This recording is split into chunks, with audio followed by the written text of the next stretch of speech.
Hello everyone, welcome to Naira study hub. आप सब कैसे हैं? मैं नायरा स्वागत करती हूँ आप सबका आपके अपने YouTube channel Naira study hub पर। फ्रेंड्स, आज हम लोग देखिए बालक का शारीरिक विकास, मानसिक विकास, संवेगात्मक विकास, इसके बारे में डिटेल में पढ़ेंगे। उससे पहले देखिए हम लोगों ने क्या क्या चीज़ों को डिटेल में जाना। देखिए शिशुआवस्था को जाना। शिशुआवस्था की एज आप लोग जानते हैं कि देखिए जन्म से 5 वर्ष तक की होती है। उसके बाद देखिए बाल अवस्था पे आ जाएं तो बाल अवस्था आपकी जो हो जाती है वो आपकी 6 वर्ष से 12 वर्ष तक होती है। और आपकी किशोर अवस्था जो होती है वो आपकी 13 वर्ष से 18 वर्ष तक होती है। कहीं कहीं पर देखिए 12 वर्ष से 18 वर्ष मानी गई है और 13 वर्ष से 19 वर्ष तक भी मानी गई है। यानी कि देखिए 13 वर्ष से 19 वर्ष तक भी मानी गई है। और देखिए कुछ लोगों ने जो किशोर अवस्था है तो उसको 22 वर्ष तक का माना है, यानी कि किशोर अवस्था 22 वर्ष तक रहती है। तो आप लोग कंफ्यूज मत होइएगा, जैसा भी क्वेश्चन हो उस अकॉर्डिंग आप लोग आंसर दीजिएगा, क्योंकि ऐसा नहीं है कि कंफ्यूजन का क्वेश्चन आता है या कंफ्यूजन क्रिएट करने वाला क्वेश्चन आता है। आपका देखिए डीएलएड फर्स्ट सेमेस्टर का आपका एग्जाम होगा, ऐसा नहीं है कि सीटेट सुपर टेट का है। उसमें क्या होता है, थोड़ा सा घुमा के क्वेश्चन किए जाते हैं, लेकिन इसमें आपको सीधे सीधे क्वेश्चन मिलेंगे। अगर आपको ये डेट्स आपको याद होंगी तो ऐसा नहीं है कि इसमें तीनों डेट दे दी और उसमें आप लोग कंफ्यूज हो गए। तो जब आप लोगों को चीज़ें पता होंगी तो आपके लिए आसान हो जाएगा। जैसे कि इसमें से कोई भी एक डेट दे देते हैं तो आप उस पर आपको पता है यही इसका आंसर है, ठीक है ना। तो कंफ्यूजन वाली कोई बात नहीं है। आप लोग बिल्कुल भी डरिए नहीं, डर के पढ़ाई मत कीजिए, क्योंकि जो ये आपका बाल विकास सब्जेक्ट है तो ये समझने वाला सब्जेक्ट है। इसमें रट्टा मारने वाला कोई भी सब्जेक्ट नहीं है। इसमें जो भी अवस्था को पढ़ाएं, जैसे मान लीजिए अभी तो अवस्थाओं को पढ़ा रहे हैं, उसके बाद बुद्धि को पढ़ाएंगे, उसके बाद और भी चीज़ों को डिटेल में पढ़ाते जाएंगे। तो जो भी यानी कि जो भी टॉपिक हो उसको आप मान के चले। जैसे आपके आसपास में वो चीज़ें हो रही हैं तो उन चीज़ों को आप लोग देखें, समझें कि हाँ ऐसे ही होता है, ये चीज़ ऐसे ही है। मान लीजिए शिशुअवस्था हमने पढ़ाई तो आप लोग उसको पढ़ें, फिर उसको जो आपके आसपास में इस एज के बच्चे हैं या आपके घर में इस एज के बच्चे हैं तो उनको आप देखें कि ऐसी ही वो एक्टिविटी कर रहे हैं। मान लीजिए बाल अवस्था आप लोगों ने पढ़ी, आपको पढ़ाई गई अभी हमारे पिछले वीडियो में, तो उसमें आप बाल अवस्था से रिलेटेड जो भी बच्चे हैं, जैसे मान लीजिए 6 से 12 वर्ष तक के जो भी बच्चे हैं उनको आप देखें कि ये कैसी एक्टिविटी कर रहे हैं। तो इस तरीके से आपके जो कंफ्यूजन है वो जो है खत्म हो जाएंगे और आपको चीजें आसानी से समझ में आएंगी। तो मैं फिर से यही कहना चाहूंगी कि आप लोग जो सब्जेक्ट पढ़ें तो उसको रटने पे विश्वास ना रखें कि हमने एक बार देखिए हमने क्लास अटेंड कर ली, उसके बाद इसमें जो भी हमको कंफ्यूजन है वो हम रट के याद कर, यानी रट कर याद करके हम चीज़ों को समझ लेंगे। नहीं, उसको समझिए, इसके नोट्स बनाइए। मैं जो भी चीज़ें बताती हूँ उनके आप नोट्स बनाते चले, तो इससे आप लोगों का जो सब्जेक्ट है वो बहुत अच्छे से तैयार होगा। और ये नहीं कि सिर्फ बाल विकास, कोई भी आपके जो भी सब्जेक्ट हैं डीएलएड फर्स्ट सेमेस्टर में, उन सारे सब्जेक्ट की मैं बात कर रही हूँ, ठीक है ना फ्रेंड्स।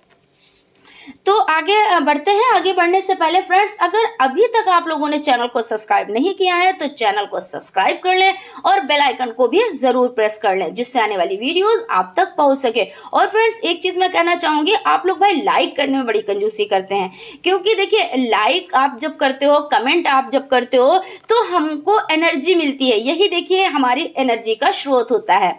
तो इसलिए आप लोग लाइक जरूर कर दिया कीजिए। और अगर आप हमारे चैनल पर नए हैं और अभी तक सब्सक्राइब नहीं किया तो चैनल को सब्सक्राइब भी जरूर कर दें। तो फ्रेंड्स देखते हैं बाल अवस्था का शारीरिक विकास, यानी जो बालक का शारीरिक विकास और मानसिक विकास और संवेगात्मक विकास, इसको पढ़ेंगे। तो सबसे पहले हम स्टार्टिंग में देखेंगे कि इसकी स्टार्टिंग हम लोग कहाँ से करेंगे। हम लोग भ्रूणावस्था से करेंगे, क्योंकि इसके बारे में भी आप लोगों को जानना बहुत ज़रूरी है। क्योंकि इस तरह के क्वेश्चन आपके मैं फिर से बता रही हूँ कि इस तरह के क्वेश्चन आपके डीएलएड फर्स्ट सेमेस्टर में तो आते ही आते हैं, क्योंकि आपका ये पूरा एक सब्जेक्ट है। आपका सीटेट में, सुपर टेट में इससे रिलेटेड बहुत क्वेश्चन पूछे जाते हैं। तो आप लोगों की जितनी अच्छे से तैयारी होगी आप लोगों के लिए उतना ही अच्छा है। तो सबसे पहले हम भ्रूणावस्था में शारीरिक विकास देख लेते हैं। तो इसकी स्टार्टिंग देखिए कहाँ से होती है। तो जो शुक्राणु होते हैं तथा शुक्राणु डिंब के सहयोग से गर्भ स्थापित होता है, ठीक है ना।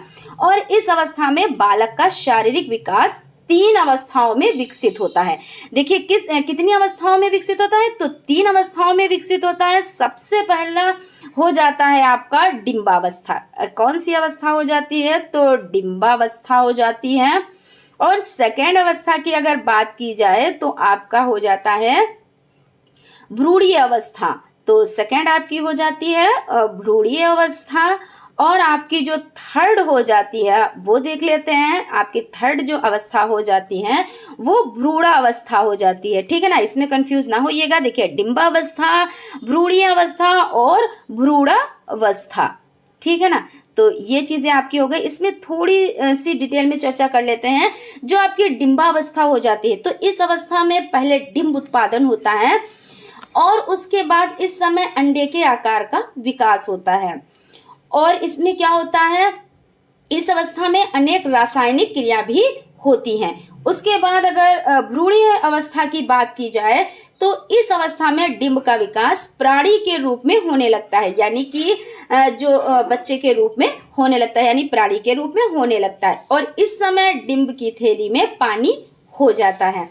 और इसमें क्या होता है, जब 2 माह व्यतीत हो जाते हैं, यानी जब 2 माह बीत जाते हैं, यानी 2 महीने, तो सिर का निर्माण होता है, फिर नाक का, फिर मुंह का निर्माण होता है। इस तरह से क्या होता है, इसके बाद में शरीर का बीच का भाग और टांगे फिर घुटने विकसित होने लगते हैं।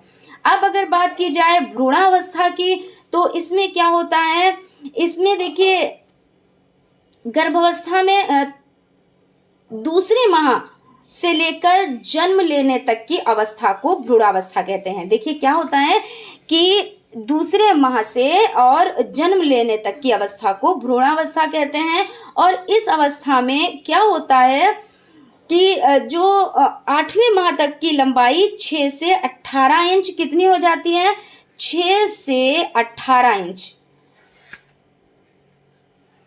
यहाँ पे देखिए 16 है, 16 से 18 इंच हो जाती है। और इसमें समझ लेते हैं भार कितना हो जाता है, तो आपका जो भार है वो 4 से 5 पाउंड हो जाता है, ठीक है ना, 4 से 5 पाउंड हो जाता है।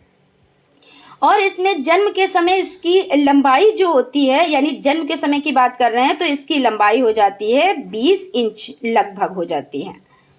और भार कितना हो जाता है, तो जो भार होता है वो 7 या 7.5, 1/2, ठीक है ना, 7 सही 1/2 पाउंड हो जाता है। तो इस तरह से आपका जो भ्रूणावस्था में शारीरिक विकास हो जाता है, तो इस तरह से हो जाता है। अब हम देख लेते हैं शेषवावस्था में शारीरिक विकास, इसके बारे में समझ लेते हैं।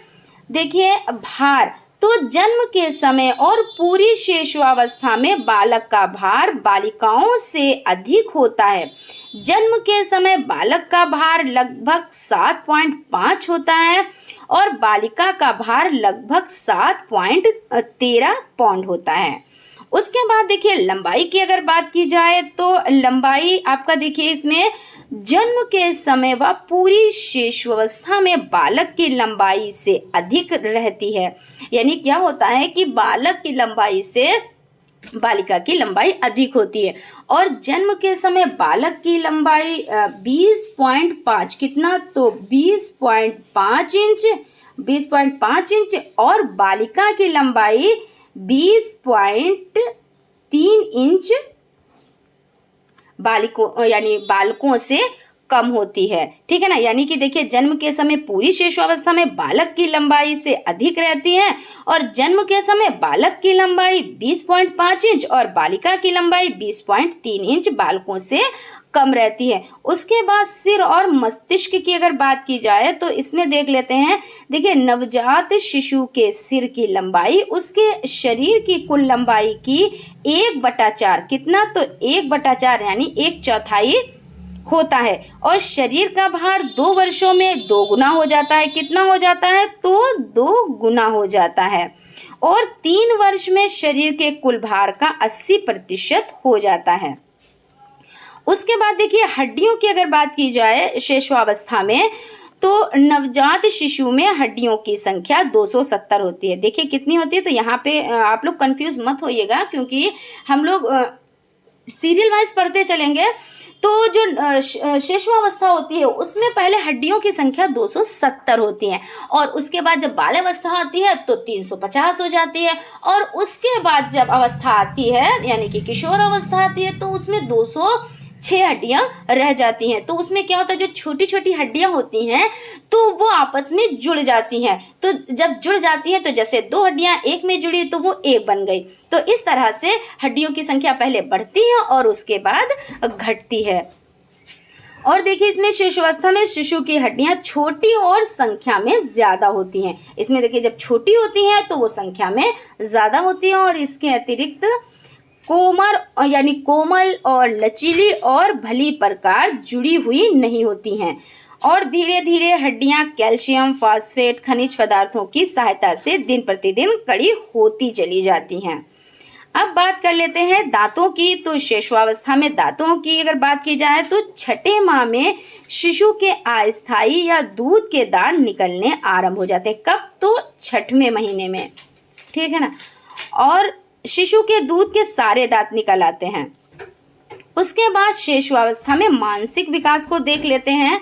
तो इसमें आपका हो जाता है सोरेनसन के शब्दों में, जैसे जैसे शिशु प्रतिदिन, प्रति मास, प्रति वर्ष बढ़ता जाता है वैसे वैसे उसकी शक्तियों में परिवर्तन होता जाता है। यानी यहाँ पे ये बताया गया है कि जैसे जैसे बच्चा रोज के हिसाब से बढ़ता है, दिन के हिसाब से यानी रोज और दिन एक ही चीज होते हैं, खैर दिन के हिसाब से बढ़ता है, माह के हिसाब से बढ़ता है, सप्ताह के हिसाब से बढ़ता है, वर्ष के हिसाब से बढ़ता है, तो उसमें परिवर्तन होते हैं। उसके बाद देख लेते हैं जन्म के समय का पहला सप्ताह। तो इसमें आपका हो जाता है, जॉन लॉक का मत है, नवजात शिशु का मस्तिष्क कोरे कागज के समान होता है जिस पर वह अपने अनुभव लिखता है। फिर भी शिशु जन्म के समय से ही कुछ कार्य जानता है, जैसे जैसे छींकना, जैसे क्या होता है, बच्चे कौन से कार्य जानते हैं? तो छींकना, हिचकी लेना, दूध पीना, हाथ पैर हिलाना, आराम न मिलने पर रोकर कष्ट को प्रकट करना। तो इस तरह से बच्चे करना ये सब चीजें जानते हैं। उसके बाद आपका हो जाता है दूसरा सप्ताह। तो दूसरे सप्ताह को देख लेते हैं। इसमें आपका हो जाता है शिशु प्रकाश, चमकीली और बड़े आकार की वस्तुओं को ध्यान से देखता है। जैसे कहते नहीं कि जो छोटे बच्चे थे बहुत छोटे, जैसे दूसरे सप्ताह में कि देखो रोशनी की तरफ देख रहा है, कितना जैसे कि देखो ये रोशनी को जैसे लग रहा है ये जानता है, लेकिन दूसरे माह में वो चीज़ों को देखने लगता है, चमकीली वस्तुओं को वो देखता है, ठीक है ना। और पहला माह शिशु आवाज सुनने के लिए सिर घुमाता है और वस्तुओं को अधिक ध्यान से देखता है। इसमें क्या होता है पहले माह में? तो आवाज सुनने के लिए सिर को घुमाता है, ठीक है ना, आवाज सुनने के लिए सिर को घुमाता है। उसके बाद देखिए दूसरा माह, तो शिशु आवाज सुनने के लिए सिर को भी घुमाता है और सब स्वरों की ध्वनियां उत्पन्न करता है। जैसे देखिए आप उसकी जो वो बोल रहा है वो समझ नहीं पाएंगे, लेकिन ऐसे कुछ करके ऐसे ऐसे करा करता है कि ध्वनियां जैसे निकाला करता है, उसको लग रहा है कि वो ध्वनियां निकाल रहा है, ठीक है ना। और क्या होता है कि वस्तुओं को अधिक ध्यान से देखता है। और चौथा माह जो होता है तो शिशु सब व्यंजनों की ध्वनियां उत्पन्न करता है, दी जाने वाली वस्तु को दोनों हाथों से पकड़ता है और खोए हुए खिलौने को खोजता है। अब देखा होगा आपने बच्चे कितने मजबूती से उस चीज को पकड़ लेते हैं, फिर कोई भी चीज उसके संपर्क में जाते तो उस चीज को बड़ा मजबूती से पकड़ लेते हैं। उसको छुड़ाने में बहुत जैसे ये होता है कि कैसे छुड़ाया जाए, तो उसको बहुत धीरे धीरे से उसकी उंगलियां ऐसे से की जाती है, फिर उसको छुड़ाया जाता है। तो इसमें ये चीज हो जाता है। तो चौथे माह में उसके संपर्क में देखिए जैसे कपड़ा वगैरह होता है तो उसको ऐसे करके ऐसे जकड़ लेते हैं। उसमें देखिए फिर उसके बाद छठा माह हो जाता है तो शिशु सुनी हुई आवाज का अनुकरण करता है तथा अपना नाम समझने लगता है और प्रेम और क्रोध में अंतर जान जाता है। यानी बच्चे से कोई प्रेम से बोल रहा है, हंस के बात कर रहा है तो वो चीज़ों को समझ रहा है। गुस्से में अगर कोई उससे बात कर रहा है तो वो समझ रहा है। तो इस तरह का कब हो जाता है? तो छठे माह में हो जाता है। फिर 8वें माह की अगर बात की जाए तो शिशु अपनी पसंद का खिलौना छांटता है और दूसरे बच्चों के साथ खेलने में आनंद लेता है। उसके बाद आपका पहला वर्ष हो जाता है। तो पहले वर्ष में शिशु 4 शब्द बोलता है और दूसरे व्यक्तियों की क्रियाओं का अनुकरण करता है।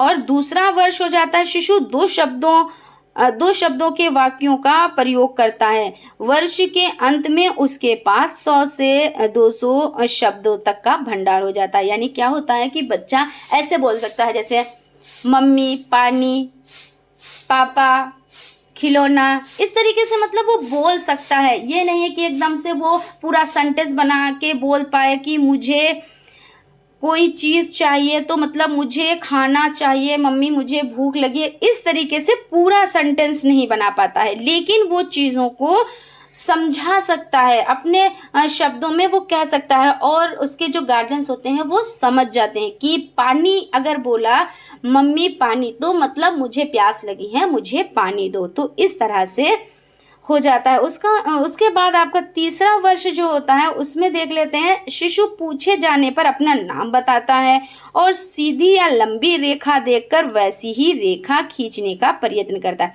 अब देखिए इस एज के जो बच्चे होते हैं यानी तीसरे वर्ष के, तो इसमें क्या होता है, आपने देखा होगा कि बच्चे दीवारों पर अगर वो लाइनें खींच रहे हैं, अगर देख लिया कि इसमें लाइन हल्की सी बनी हुई है, हालांकि दीवारों पे तो नहीं लाइन बनी होती है, लेकिन उनको लगा कि यहाँ पे लाइन बनी हुई तो वो वैसे ही लाइन बना देंगे, फर्श पे लाइनें बनाते चले जाएंगे।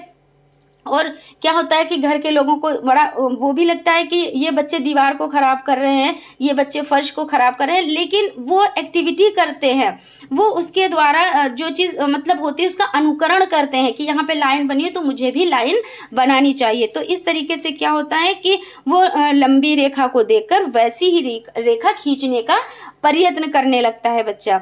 फिर उसके बाद चौथा वर्ष जो हो जाता है उसमें क्या होता है, शिशु 4 तक गिनती गिन लेता है, छोटी और बड़ी रेखाओं में अंतर जान जाता है, अक्षर लिखना आरंभ कर देता है और वस्तुओं को क्रम से रखता है। यानी चौथे वर्ष में क्या होता है कि बच्चा जो जैसे 2 लाइनें खींची गई हैं तो उसमें कौन सी छोटी है कौन सी बड़ी है वो उसको पहचान लेगा। और देखिए जो अक्षर लिखना होता है उसका भी वो आरंभ कर देता है, और कौन सी छोटी वस्तु है कौन सी बड़ी वस्तु है तो उसका क्रम भी वो लगा लेता है। किस एज में? तो चौथे वर्ष में। आप लोग ध्यान रखिएगा। 5वां वर्ष आपका जो हो जाता है, यानी जो बच्चा है शिशुअवस्था की बात कर रहे हैं, इसमें 5वां वर्ष जो हो जाता है तो शिशु हल्की और भारी वस्तुएं, विभिन्न प्रकार के रंगों में अंतर जान जाता है, वह अपना नाम लिखने लगता है एवं 10 से 11 शब्दों को दोहराने लगता है। किस एज में? तो 5वें वर्ष में, ठीक है ना। उसके बाद समझ लेते हैं शिशुअवस्था में संवेगात्मक विकास। स्पिट्ज के अनुसार संवेग जन्म से ही विद्यमान नहीं रहते हैं, मानव व्यक्ति के किसी भी अंग के समान उनका विकास होता है। उसके बाद ब्रिजेस के अनुसार हो जाता है, शिशु जन्म के समय केवल उत्तेजना होती है और 2 वर्ष की आयु तक उसमें लगभग सभी संयोग यानी संवेगों का विकास हो जाता है। ये किसके अनुसार है? तो ब्रिजेस के अनुसार हो जाता है। उसके बाद समझ लेते हैं फर्स्ट पॉइंट पे, देखिए शिशु अपने जन्म के समय से ही संवेगात्मक व्यवहार की अभिव्यक्ति करता है। उसका रोना, चिल्लाना और हाथ पैर पटकना इस बात का प्रमाण हो जाता है। उसके बाद सेकंड नंबर पर देख लेते हैं, शिशु के संवेगात्मक व्यवहार में अत्यधिक अस्थिरता होती है। जैसे जैसे उसकी आयु बढ़ती जाती है वैसे वैसे स्थिरता उसके संवेगात्मक व्यवहार में स्थिरता आ जाती है। यानी कि पहले क्या होता है, पहले उसमें स्थिरता नहीं होती है, उसके बाद उसमें स्थिरता आती है। उसके बाद है जस्टिन के अनुसार 3 वर्ष की आयु में शिशु में अपने साथियों के प्रति प्रेम का विकास हो जाता है और वह उनके साथ खेलता है एवं हंसता है।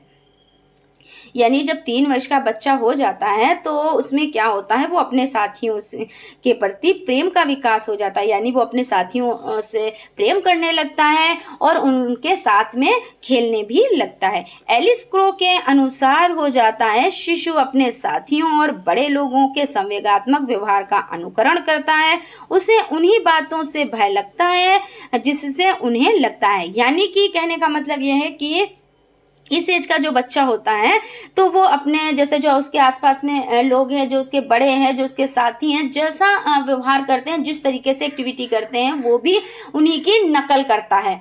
और क्या होता है कि उनको जो इस एज के बच्चे होते हैं तो उनको उसी चीज़ से डर लगता है। मान लो कि उनके सामने वाला अगर भूत से डर रहा है तो वो भूत से डरने लगेगा, अगर आग से डर रहा है तो आग से वो डरने लगेगा। बहरहाल वो अनुकरण करता है, मतलब नकल करता है।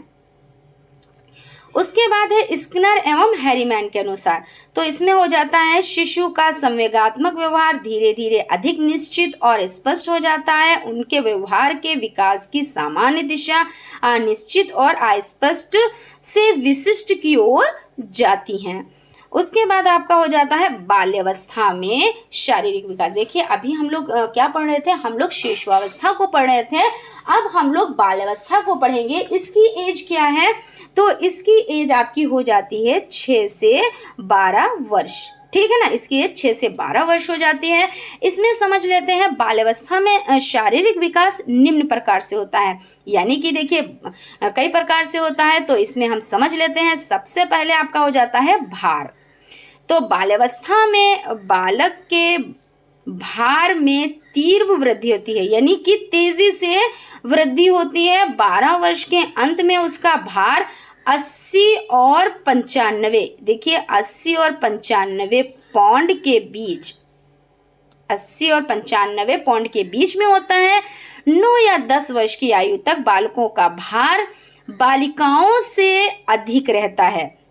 देखिए क्या है, अब इसको समझिएगा कि जो बाल्यावस्था में होता है तो उसमें जो बालक का भार होता है, यानी जो लड़के का भार होता है वो लड़की के भार से ज़्यादा होता है, और इसके बाद बालिकाओं का भार अधिक होना प्रारंभ हो जाता है। और उसके बाद जब एज आती है तो उसमें क्या होता है, यानी यहाँ पे ये बताया गया है कि 9 या 10 वर्ष की आयु तक बालकों का भार, पहले 9 और 10 वर्ष, आप लोग इसको याद रखिएगा। ऐसा नहीं है कि कौन सी अवस्था में, ये भी आपके देखिए बाल्यावस्था को भी 2 भागों में बांटा गया है, तो उसमें जो दूसरा पार्ट है उसके अकॉर्डिंग क्या है कि 9 से 10 वर्ष में ये होता है कि जो लड़की का भार होता है उसका कम होता है, लड़के का भार अधिक होता है। लेकिन उसकी जब ये एज हो जाती है उसके बाद क्या होता है कि अब लड़के का भार कम हो जाता है और लड़की का भार अधिक होने लगता है, और आप लोग इसको समझ सकते हैं, ठीक है ना। तो बालिकाओं का भार अधिक होना प्रारंभ हो जाता है।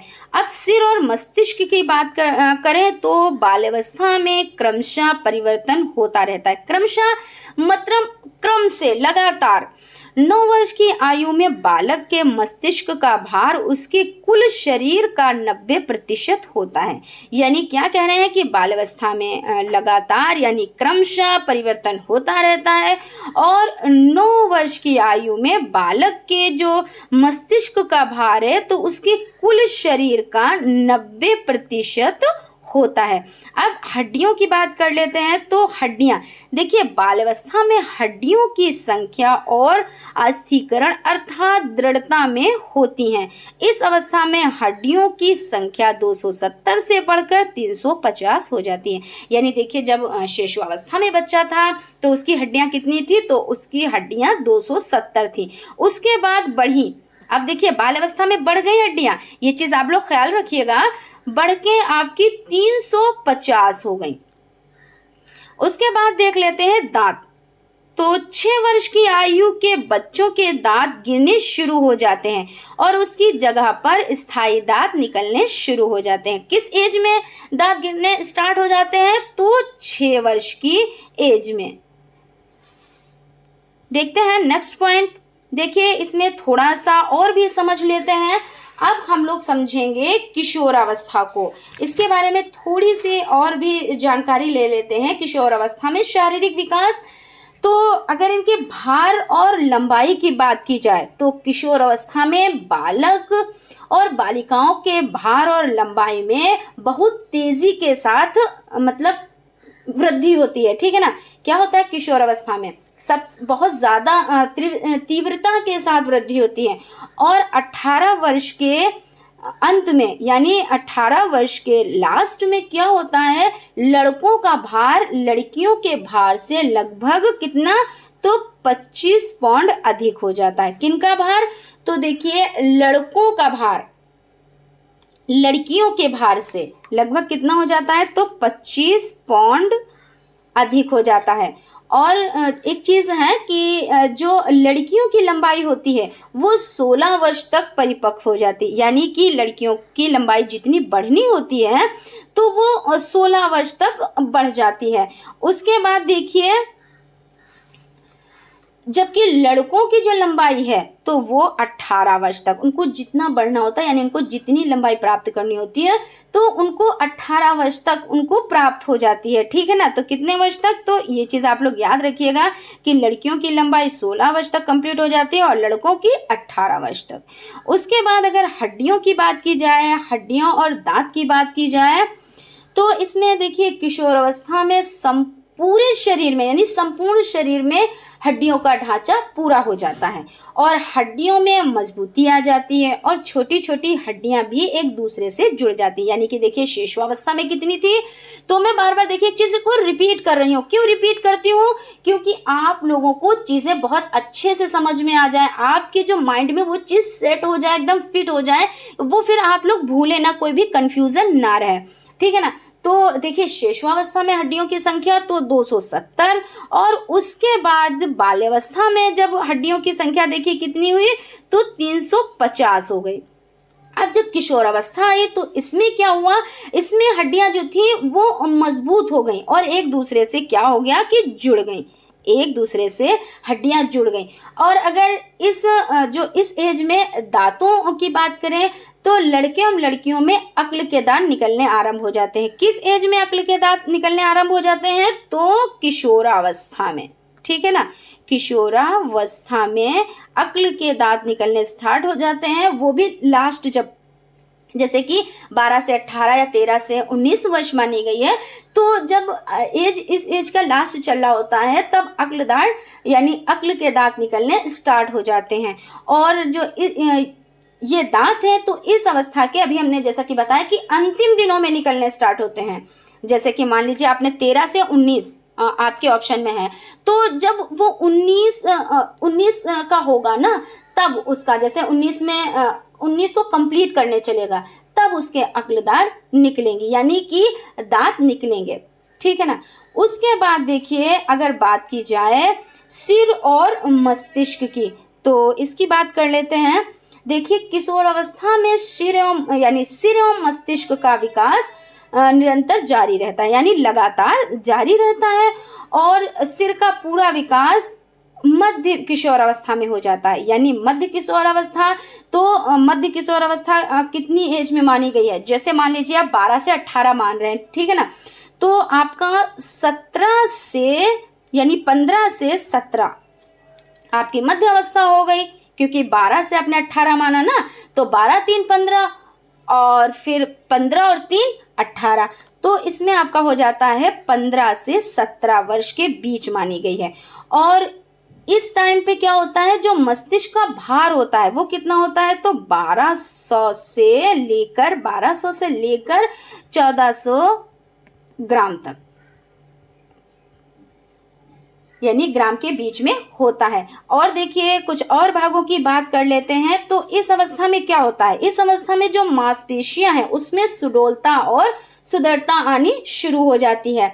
और जो 12 वर्ष की एज में क्या होता है, मांसपेशियों का भार शरीर के जो कुल भार होता है ना, जो शरीर का कुल भार होता है उस भार का लगभग कितना, तो 33%। और देखिए 16 वर्ष की आयु में और 16 वर्ष की आयु में लगभग कितना हो जाता है, तो 44 होता है। और इस अवस्था में जो दिल की धड़कन होती है तो उसमें पूरी तरह से कमी आरंभ हो जाती है, यानी कि हृदय की धड़कन में पूरी तरह से कमी आनी प्रारंभ हो जाती है।